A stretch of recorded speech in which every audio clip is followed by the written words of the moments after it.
اللہ تبارک و تعالی نے قرآن مجید کے اندر اہل یہود کی بہت ساری غلطیوں کا اور نافرمانیوں کا ذکر فرمایا۔ اس ذکر کرنے سے مقصود یہ ہے کہ امت مسلمہ اپنے اندر سے ان غلطیوں، سستیوں اور کمزوریوں کو دور کرے۔ کسی بھی قوم کا تذکرہ قرآن مجید نے جب بھی فرمایا ہے عبرت کے لیے فرمایا ہے، تنقید برائے تنقید نہ ہو، لیکن حق بات کریں۔ بنی اسرائیل کا جرم کیا ہے؟ ان کا جرم یہ ہے کہ اللہ تعالیٰ انہیں فرماتا ہے وَلَا تَلْبِسُوا الْحَقَّ بِالْبَاطِلِ، حق کو باطل سے نہ ملایا کرو۔ وَتَقْتُمُوا الْحَقَّ وَأَنْتُمْ تَعْلَمُونَ، اور جانتے بوجھتے ہوئے حق نہ چھپایا کرو۔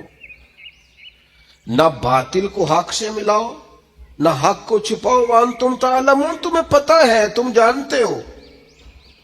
میرے نبی پاک صلی اللہ تعالی علیہ وآلہ وسلم نے ارشاد فرمایا، جب کسی سے کوئی بات پوچھی گئی اور وہ بات جانتا تھا، اسے علم تھا، وہ گواہی اس کے پاس موجود تھی، وہ شہادت اس کے پاس تھی، اس سے پوچھا گیا لیکن اس بندے نے چھپائی۔ یہ سنن ابو داؤد میں حدیث ہے۔ اللہ کے محبوب فرماتے ہیں قیامت کے دن اس بندے کے منہ میں اللہ آگ کی لگام ڈال دے گا۔ لو اب تیرے منہ میں لگام ڈال دی اور وہ بھی آگ کی، اب نہ بولنا، چونکہ جب حق بولنے کا ٹائم تھا تب تو نہیں بولا، جب تیری ضرورت تھی، جب تیرے کہنے سے مظلوم بچ سکتے تھے، جب تیرے بات کرنے سے ظالم پکڑے جا سکتے تھے، جب تیرے دو جملے کہنے سے کسی شخص کی زندگی بھر کی جمع پونجی بچ سکتی تھی، تو بولا نہیں۔ تو آج تو میدان محشر میں آیا ہے تو میرے محبوب کہتے ہیں، حضور فرماتے ہیں رب اس کے منہ میں آگ کی لگام ڈالے گا۔ اقبال کہنے لگے اپنے بھی خفا مجھ سے ہے اور بیگانے بھی ناخوش، کیوں؟ میں کہتا ہوں وہی بات سمجھتا ہوں جسے حق۔ یہ میری مجبوری ہے کہ میں نے ہمیشہ حق کہا ہے، تو اپنے بھی خفا مجھ سے ہے اور بیگانے بھی ناخوش۔ سب جگہ پہ میں ملامتی ہوں، ہر شخص میرے بارے میں رائے دیتا ہے کہ بڑا سخت گیر آدمی ہے، بڑے مزاج کے اندر شدت پائی جاتی ہے، کیوں؟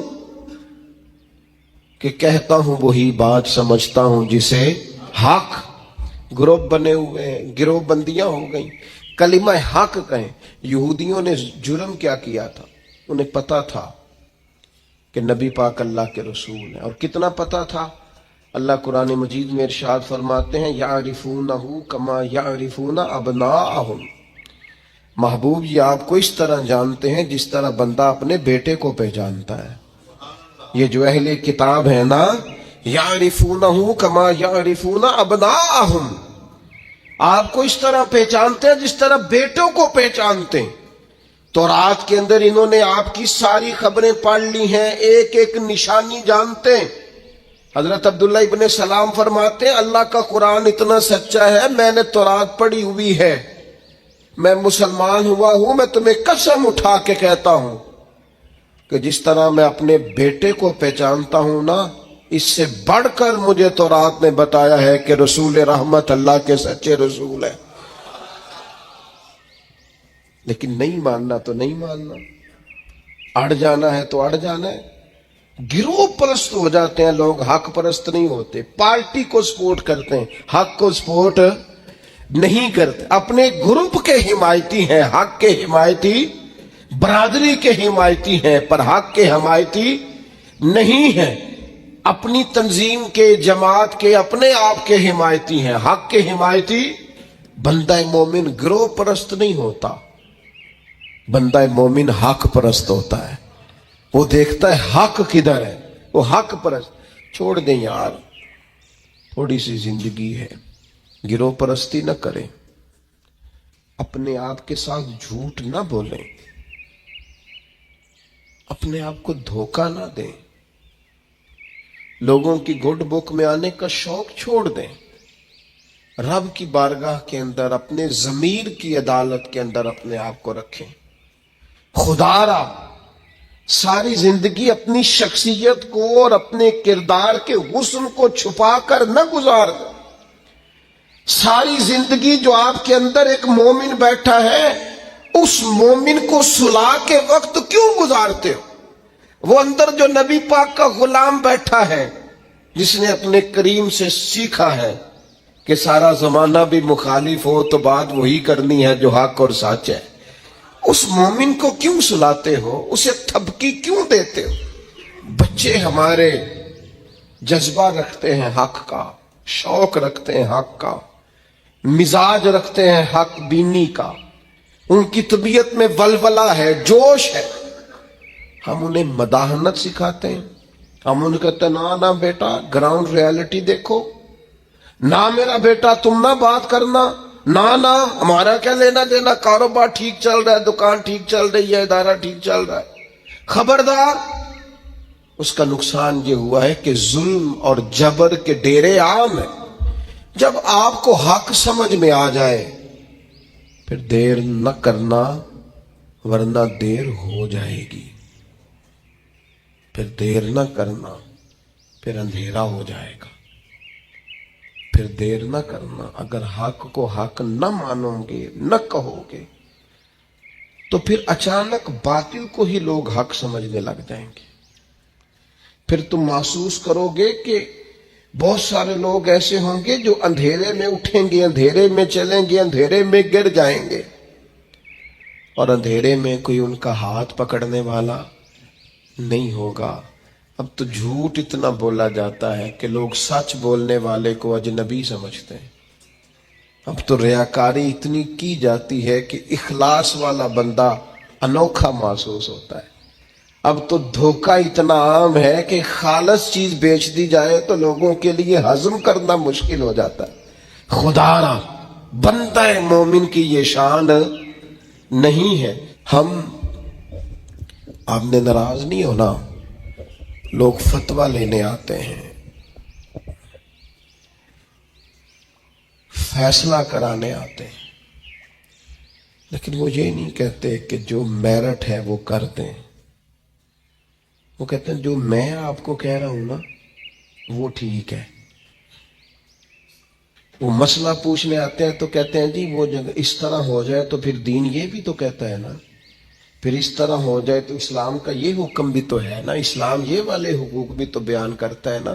تو اب اس نے یہ کہا تھا تو میں جواب میں یوں نہ کرتا، اس نے پھر یہ بات کی تھی تو میرا یہ نہیں بنتا تھا. تو میں بہت سارے دوستوں سے خوش طبعی کرتا ہوں، میں کہتا ہوں پھر آپ لکھ دیں بھلا میں نے کیا کہنا ہے، آپ مجھے لکھ کے دے دیں، میں وہ بول دیتا ہوں. اس لیے کہ ساری بات کا تو آپ کو پتہ ہے، آپ تو سب علم رکھتے ہیں، اور آپ تو مجھے اپنی مطلب رائے اس طرح سے دے رہے ہیں کہ جس طرح میں وہی کہہ دوں جو آپ، تو پھر آپ کو آنا ہی نہیں چاہیے تھا، گھر میں فیصلہ کر لیتے. خدا کے بندے اپنے آپ پر فیصلے نہ کرو، اپنے آپ کو قانون کے حوالے کرو، پروٹوکول سے نکل آؤ.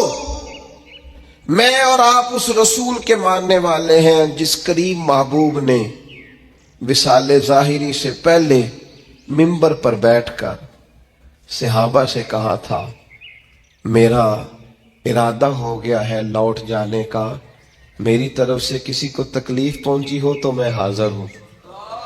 آنا ذرا ایک ایک کر کے ہم بھی 2 منٹ کے لیے بہو سے پوچھ نہ لیں، داماد سے پوچھ نہ لیں. جس بیوی نے ساری زندگی کوڑے کے نیچے وقت گزارا ہے اس سے پوچھ نہ لیں کہ تو میری طرف سے راضی ہے کہ ناراض ہے. پڑوسیوں سے 1-2 دفعہ بات کر نہ لیں. ایک صحابی اگر میدان بدر کے اندر عرض کرتے ہیں کہ یا رسول اللہ آپ نے صفیں سیدھی کراتے وقت مجھے تیر چبھویا ہے، حضور تو معصوم عن الخطا ہے. محبوب کے لیے تو یہ تصور کرنا جرم ہے، لیکن ہماری تعلیم کے لیے وہ صحابی کیا کہتے ہیں؟ حضور مجھے تیر چبھویا ہے. تو محبوب کیا فرماتے ہیں؟ مجھے استثناء حاصل ہے، وزیر اعظم پر، گورنر صاحب پر اور صدر پر پرچہ ہی نہیں ہو سکتا. میں چونکہ فلاں عہدہ رکھتا ہوں لہذا میرے ساتھ کیسے تو نے بات کر لی؟ یہ میرے رسول کا دیا ہوا طریقہ ہے محبوب کریم نے گویا اپنے لفظوں میں بات کر رہا ہوں، حضور نے جو قانون بنایا تھا محبوب نے خود اپنے آپ کو اس قانون کے حوالے کیا، فرمایا آ جا میں کرتا ہٹاتا ہوں تو بدلہ لے لے، نا آؤ نا 2 منٹ کے لیے اپنے آپ کو کٹہروں میں کھڑا کرو نا، آؤ جس جگہ پہ بیٹھ کے 25-30 سال سرکاری نوکری کی ہے، آؤ نا اپنے آپ کو کٹہرے میں کھڑا کرو، اپنی عدالت میں اپنے آپ کو پیش کرو۔ نوکری کی ہے کہ تعلقات نبھائے، سرکاری نوکری کی ہے کہ افسروں کو راضی کیا۔ آؤ نا جن کو منصب ملے ہیں، منصب جن کو عہدے ملے ہیں، جن کو بڑا کچھ ملا ہے، وہ تھوڑی دیر کے لیے آئے نا اپنے آپ کو کٹہروں میں کھڑا کر۔ وہ پیر صاحب، وہ مولوی صاحب جن کے لوگوں نے ہاتھ بھی چومے اور ان کے پیروں میں نذرانے بھی ڈالے، اور گھنٹوں لوگوں نے سڑکوں پہ پھول لے کے جن کا استقبال بھی کیا، اور جن کے بچوں کو بھی لوگوں نے سلوٹ کیا کہ یہ شیخ کی اولاد ہے، وہ آئے نا کبھی کٹہرے میں کھڑے ہو کے بتائیں نا جس دین نے انہیں اتنا دیا ہے انہوں نے اس دین کو کیا دیا ہے۔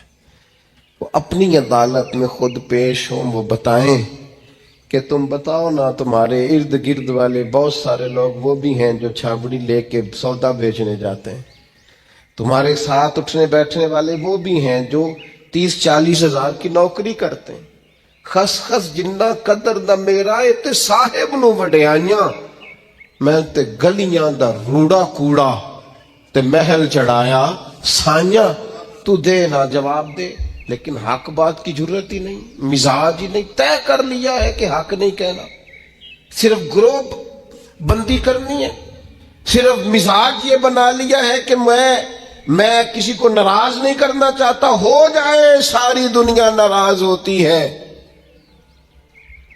بس یہ سوچ کے رات سو جانا سارے ناراض ہو جائیں تو کام چل جائے گا، کہیں اللہ رسول نہ ناراض ہو جائے، یہ سوچ کے سویا کرو۔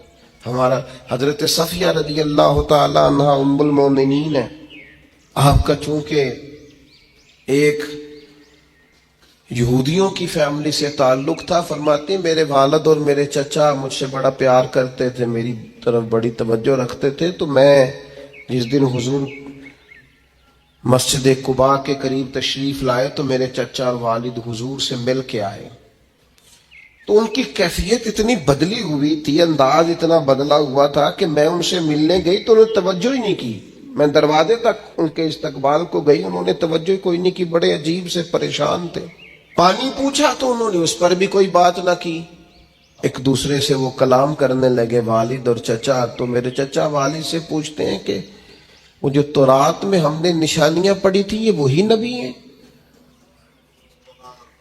تو میرے والد کہنے لگے حرف حرف سچا ہے، یہ وہی پیغمبر ہے۔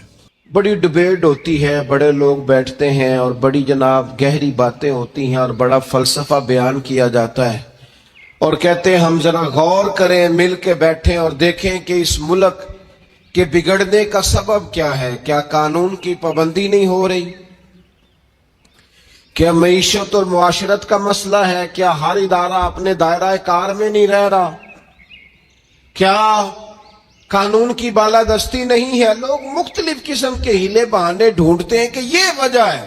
قرآن مجید کی ان آیات اور احادیث کو سامنے رکھ کے میں کہتا ہوں میرے ملک کا سب سے بڑا مسئلہ بددیانتی، یہاں سے خیانت ختم کر دی جائے، بددیانتی چھوڑ دی جائے، سارے مسئلے ٹھیک ہو جائیں، خیانت نہ کی جائے، کوئی نہ خیانت کرے، نہ رب سے کرے، نہ رسول سے کرے، نہ دین سے کرے، نہ اپنے منصب سے کرے، نہ اپنی سیٹ سے کرے، نہ اپنے عہدے سے کرے، نہ اپنے لوگوں سے کرے، نہ اپنے کارکنان سے کرے، نہ اپنے ووٹر سے کرے، نہ اپنے سپورٹر سے کرے، نہ کرے بددیانتی۔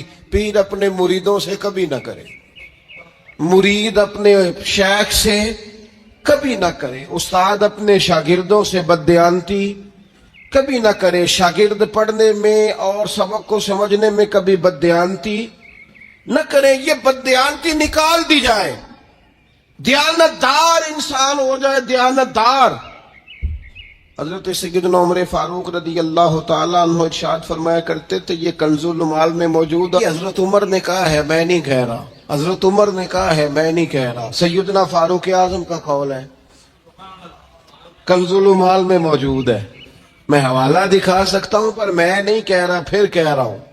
انہی کی محفل سوارتا ہوں، چراغ میرا ہے رات ان کی، انہی کے مطلب کی کہہ رہا ہوں، بس یہ زبان میری ہے، باقی بات ان کی۔ انہی کی محفل سوارتا ہوں، چراغ میرا ہے رات ان کی، انہی کے مطلب کی کہہ رہا ہوں، زبان میری ہے بات۔ حضرت عمر فاروق رضی اللہ تعالیٰ عنہ فرماتے ہیں، کسی شخص کی نماز اور کسی شخص کا روزہ تمہیں دھوکے میں نہ ڈال دے۔ ہاں فرماتے ہیں کسی کا نماز روزہ تمہیں دھوکے میں نہ ڈال دے۔ فرمایا چاہے وہ روزہ رکھے، چاہے وہ نماز پڑھے، جب تک وہ امانت دار نہیں اس کا کوئی دین نہیں۔ فرمانے لگے پڑھ نماز جتنی مرضی، رکھ روزے جتنے مرضی، لیکن اگر تو دیانت دار نہیں تو پھر تیرا کوئی بھی دین۔ کیا معنی سمجھ لیا لوگوں نے کہ بعض رسومات میں بعض چیزوں کو قید کر لیا تو دیندار ہو گئے؟ تو امانت دار کتنا ہے، تیرے اندر دیانت کتنی ہے، تو اپنے منصب کے ساتھ کس قدر زیادہ دیانت داری کا مظاہرہ کرتا ہے۔ جو قومیں تباہ کر دی گئیں، صفحہ ہستی سے مٹا دی گئیں، کون سے جرائم تھے، کون سی ان کی خطائیں تھیں، کیا سبب بنا جس کی وجہ سے انہیں اتنے سخت قسم کی سزاؤں کا سامنا کرنا پڑا، اور نتیجتاً ان لوگوں کا نام و نشان اور ان کی بستیاں تک صفحہ دہر سے ختم ہو گئیں۔ ہمیں ان چیزوں کو اپنے اندر سے دور کرنا ہے، اور اپنے سے ان چیزوں کو ہمیشہ دور ہی رکھنا ہے۔ ایک بہت بڑا مسئلہ بنی اسرائیل کے اندر یہ تھا کہ وہ حق بات نہیں کہتے تھے۔ ہوتا یہ ہے کہ جب انسان حق بات بیان کرتا ہے تو کچھ لوگ اس کے مخالف ہو جاتے ہیں۔ آپ کسی شخص کے ساتھ اتنی دیر تک پوری محبت رکھ پاتے ہیں جب آپ اس کی ہر بات میں اس کی تائید کرتے ہیں۔ جہاں آپ کسی کو روکتے ہیں، منع کرتے ہیں، اظہار حق کرتے ہیں، وہاں وہ شخص مخالفت شروع کر دیتا ہے۔ کبھی بھی ایسا نہیں ہوتا کہ کسی شخص کو آپ نے کسی کام سے روکا ہو اور بڑی جلدی وہ روک گیا ہو، وہ اسے کڑوی گولی محسوس کرتا ہے۔ دو حکم ہے شریعت اسلامیہ میں مسلمانوں کے لیے، ایک یہ ہے کہ تأمرون بالمعروف، نیکی کا حکم دو، اور ایک یہ ہے کہ وتنہون عن المنکر، برائی سے منع کرو۔ نیکی کا حکم دینا تو آسان کام ہے، خیر کی بات بتانا آسان ہے، لیکن برائی سے روکنا، کسی کو یہ کہنا کہ یار تو یہ کام ٹھیک نہیں ہے، غلط ہے، یہ بات کہنا، یہ بڑا مشکل کام ہے۔ ہم کیا کرتے ہیں، ہمیں پوری خبر ہوتی ہے، پورا علم ہوتا ہے کہ یہ آدمی برائی میں مبتلا ہے، اور کوئی ایسی بات نہیں، کوئی مشکل کام نہیں اسے روکنا، صرف اس لیے کہ میرا مخالف ہو جائے گا، میرے بارے میں اپنے دل میں بوجھ پیدا کر لے گا۔ اس ایک چھوٹی سی لالچ کے لیے ہم اتنا بڑا کام چھوڑ دیتے ہیں جس کی وجہ سے اللہ نے امت کو فضیلت والا بنایا۔ اور بعض ایسے لوگ بھی میں نے دیکھے ہیں کہ جن کے بالکل وہ شخص ماتحت ہوتا ہے، ان کا فرما بردار ہوتا ہے، انہیں اپنا بڑا جانتا ہے، اگر وہ انہیں روکیں گے تو وہ بندہ آسانی سے رک جائے گا۔ وہ شاگرد ہے، مرید ہے، بیٹا ہے، ارادت مند ہے، محبت کرتا ہے، آپ اسے کسی بات سے منع کریں گے وہ غصہ بھی نہیں کرے گا، وہ رک جائے گا۔ لیکن وہ جو تھوڑی دیر کے لیے ہمیں محسوس ہوتا ہے نا کہ ہم نے تو زندگی کو مرتب اس طرح کیا ہے کہ بس جی میں وقت گزارنا ہے، اچھا کہہ کے ٹائم گزارنا ہے، اس کا نتیجہ یہ نکلا ہے کہ معاشرے کے اندر کمزوریاں بڑھ گئی ہیں، غلطیاں بڑھ گئیں۔ آپ کسی کو منصب دے دیں وہ خوش ہوتا ہے، لیکن کسی جگہ سے اسے کہیں کہ تو نے پچھلی صفوں میں رہنا ہے، وہ پریشان ہو جاتا ہے۔ خدا کے بندے، جہاں تیرے اندر کمزوری ہے اس کو اگر تو محسوس کرے گا تو تیرے لیے بڑا فائدہ ہو جائے گا اپنی اصلاح کا، تربیت کا۔ جس کو جہاں روک سکتے ہیں اسے وہاں ضرور روکیں۔ آپ کو پتہ ہے ہمارے بچوں میں غلطیاں زیادہ کیوں بڑھ جاتی ہیں؟ جو وقت تھا نا انہیں منع کرنے کا، اس وقت ہم نے انہیں منع نہیں کیا۔ جو ٹائم تھا انہیں ٹوکنے کا، اس وقت ہم نے انہیں ٹوکا نہیں۔ جو وقت تھا انہیں سمجھانے کا، اس وقت ہم نے انہیں سمجھایا نہیں۔ پھر ایسا وقت آتا ہے کہ وہ غلطیاں پک جاتی ہیں، مزاج کے ساتھ منسلک ہو جاتی ہیں۔ پھر ہم چاہتے ہیں کہ بچوں میں وہ تبدیلی آئے، لیکن اس کے ساتھ بڑا ظلم ہوا، وہ بیچارہ پریشان ہو گیا۔ آپ کوئی جملہ غلط پکا لیتے ہیں نا پڑھتے پڑھتے تو وہ پک جاتا ہے، ٹھیک کرانا بھی چاہے بعد میں تو ایک وقت آتا ہے وہ ٹھیک نہیں ہوتا، لیکن اگر وقت پہ اسے ٹھیک کر دیا جاتا تو وہ ٹھیک رہتا۔ اپنوں کے ساتھ پیار کریں، اپنوں کے ساتھ محبت کریں، اپنوں کے ساتھ آپ کا رشتہ خلوص والا ہو۔ آپ دیکھیں وہ کہاں غلطی کر رہے ہیں، وقت پر ان کا ہاتھ پکڑیں۔ فصل کے ساتھ جڑی بوٹی اگ گئے تو میرے بھائی جڑی بوٹی کاٹنا بھی لاڈ ہی ہوتا ہے، وہ بھی فصل کے ساتھ پیار ہی ہوتا ہے۔ بچوں میں، شاگردوں میں، مریدوں میں، بھائیوں میں، دوستوں میں غلطیاں آ جائیں تو ان غلطیوں کو دور کرنا یہ محبت ہے۔ آپ اپنے دوستوں کو منع کریں گے تھوڑی دیر کے لیے، یہی ہے نا کہ وہ آپ کو کہیں گے کہ یار جا تو اپنا کام کر، تو یہ تانا آپ نے کس کے لیے سہا؟ تھوڑی دیر کے لیے وہ آپ کو برا ہی کہیں گے، تو یہ آپ نے جو اپنے اوپر اس شخص کی طرف سے آپ نے تھوڑی دیر کے لیے شدت برداشت کی تو کس کے لیے برداشت کی؟ آپ خیر کی بات کہیں، آپ اچھائی کا جملہ کہیں، آپ لوگوں کو برائی سے منع کریں۔ آپ کہیں ان سے کہ یہاں شہید ہو گئے حضرت سعید ابن مسیب جیسے لوگ، لیکن حجاج ظالم تھا تو انہوں نے ظالم کہا۔ بڑی مار کھائی امام احمد بن حنبل نے، ان کا پورا کرتا اور ان کا پورا لباس اور تہمد خون سے سارا بھر گیا، لیکن انہوں نے بادشاہ وقت کو کہا جو تو کہہ رہا ہے وہ ٹھیک نہیں ہے، تو غلط کہہ رہا ہے۔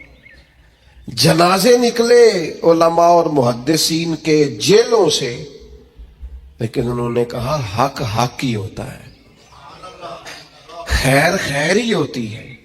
ہم بات ہی نہیں کرتے، ہم اپنوں کو منع ہی نہیں کرتے، ہم لاڈ میں، پیار میں، محبت میں تباہی کرتے جاتے ہیں اپنوں کی۔ جہاں کسی میں کمزوری دیکھیں، ہاں سمجھائیں پیار کے ساتھ، قائل محبت کے ساتھ کریں، لہجہ مصلحانہ ہو۔ یہ کیوں ہوتا ہے؟ کیا چیز وجہ بنتی ہے کہ جب انسان اس طرح کا رویہ اختیار کرتا ہے؟ تو قرآن مجید نے اسے بھی بیان کیا، فرمایا اَرَأَيْتَ مَنِ اتَّخَذَ إِلَٰهَهُ هَوَاهُ، کیا آپ نے اس شخص کو دیکھا ہے جس نے اپنے نفس کی خواہش کو ہی اپنا خدا بنا لیا؟ اَرَأَيْتَ، کیا آپ نے دیکھا ہے؟ مَنِ اتَّخَذَ إِلَٰهَهُ هَوَاهُ، اس شخص کو دیکھا ہے جس نے خواہش نفس کو ہی خدا مان لیا۔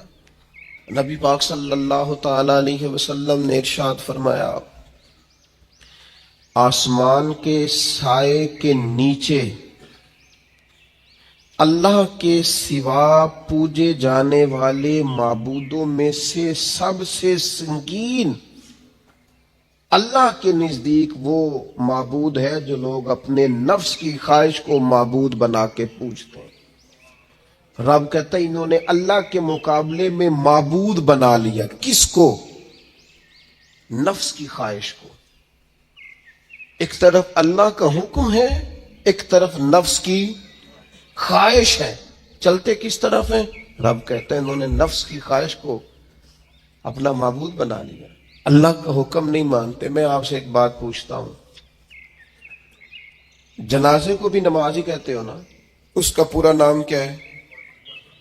وہ بھی نماز ہے، اور فجر والی بھی نماز ہے. کتنا دوڑ رہا ہے بندہ. محلے کا ایک علاقے کا ایک بااثر آدمی انتقال کر گیا، دوڑ رہا ہے، چھٹی لی ہے، بھاگا آیا ہے، جلدی سے وضو کیا، جنازہ پڑھنا ہے. لمبا چوڑا رش ہو گیا، صفیں گنی نہیں جا رہی، سر گنے نہیں جا رہے. یہ کس لیے آئے؟ کہتے ہیں نماز پڑھنے ہیں جنازے کی. اگر تو آئے ہو نماز پڑھنے تو فجر بھی نماز ہی ہے، ظہر بھی نماز ہے، عصر بھی نماز ہے، مغرب عشاء بھی.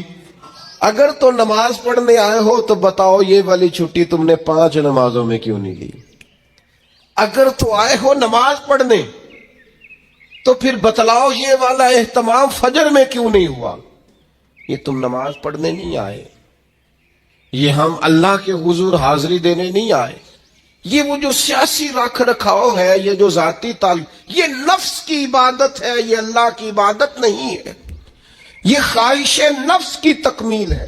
یہ رب کی عبادت، یہ تو اپنے خواہش کے پیچھے دوڑے آئے ہو. مجھے بتلاؤ نا. وہ ایک شاعر تھے، انہوں نے بات تو بڑی غلط کی، لیکن چلو بعض اوقات نصیحت کے لیے کچھ باتوں کو دہرا دینا چاہیے. پاکستان کے ایک معروف شاعر تھے، ان سے کسی نے کہا کہ آپ مسلمان ہیں؟ کہنے لگا آدھا مسلمان ہوں آدھا کافر ہوں. اور کس طرح؟ کہنے لگا اسلام کے اندر خنزیر بھی حرام ہے اور شراب بھی حرام ہے، لیکن میں خنزیر نہیں کھاتا، شراب پی لیتا ہوں. معاذ اللہ ثم معاذ. کہنے لگا خنزیر سے مجھے نفرت ہے، شراب میں چھپ کے کئی کونے میں جا کے پیتا ہوں تو آدھا مسلمان ہوا نا. کہ اگر تو میں دین کا حکم سمجھ کے نفرت کروں تو پھر جتنی خنزیر سے کروں اتنی شراب سے بھی کروں. تو کسی نے اس پر تنقید کرنی چاہی تو اس نے کہا ٹھہر جا ذرا سن، جس طرح شراب حرام ہے، جس طرح جوا حرام ہے، جس طرح خنزیر حرام ہے، ملاوٹ بھی تو اسی طرح ہی حرام ہے، حرام مال بھی تو اسی طرح ہی حرام ہے. یہ کیسی تمہارے نفس کی خواہش ہے کہ خنزیر نہیں کھاتے؟ کہتے ہیں کہ کسی علاقے میں ایک آفیسر تھا تو وہ سب حرام مال اکٹھا کرتا تھا، تو کوئی کسی کی ضرورت ہی نہیں تھی اس سے بات کرنے کی. تو ایک بوڑھی اماں تھی، وہ بڑی حق بات کہنے کا مزاج رکھتی تھی. تو ان کی مرغی مر گئی تو اس کے گلے پہ چھری چلا کے نا تو اس آفیسر کے گھر دے آئی دیسی مرغی. تو وہ شام کو شکریہ ادا کرنے آ گیا، کہنے لگا اماں کمال کر دیا، دیسی مرغی تو کسی کو دیتا ہی نہیں. کہنے لگے بیٹے نہیں، کمال والی بات نہیں، مر گئی تھی. تو وہ ناراض ہو گیا، کہنے لگا مر گئی تھی تو میرے گھر کیوں دے دی؟ کہنے لگی سارا محلہ جانتا ہے تو سارا حرام کھاتا ہے. تو میں نے کہا یہ کروڑوں حرام کھا گیا تو کوئی مشکل نہیں، تو ایک مرغی سے کیا تکلیف دے گی؟ تو وہ اللہ نے اس کے دل میں بات ڈالی، اس کو اثر ہوا، وہ رونے لگا. کہنے لگا بات تو ٹھیک کر رہی، کروڑوں روپیہ حرام کا آئے تو وہ چونکہ نفس پسند کر رہا ہے تو وہ ٹھیک ہے، اور ایک مرغی صرف چھری نہیں چل سکی مر گئی تو اس سے الٹی آ رہی ہے، کہہ رہی ہے، کیا مطلب ہے اس کا؟ وہ ہمارے ایک دوست ہیں، وہ کہتے ہیں ہمارے زمانے میں لوگ اس طرح کے پرہیزگار ہیں کہ ایک شخص کو ایک نیا جوتا مل گیا کہیں گرا ہوا، اس نے اس کا مالک ڈھونڈنا شروع کیا. کسی کا نیا جوتا گر گیا سڑک پہ تو ڈھونڈتا رہا، ایک پیر تھا، ڈھونڈتا رہا وہ کس کا ہے بھائی، کس کا ہے. تھوڑی دیر آگے جا کے اسے اس کا دوسرا پیر بھی مل گیا، پھر اس نے مالک ڈھونڈنا چھوڑ دیا. پہلے وہ نیک تھا کیونکہ ایک جوتا تھا نا، پہن نہیں سکتا تھا.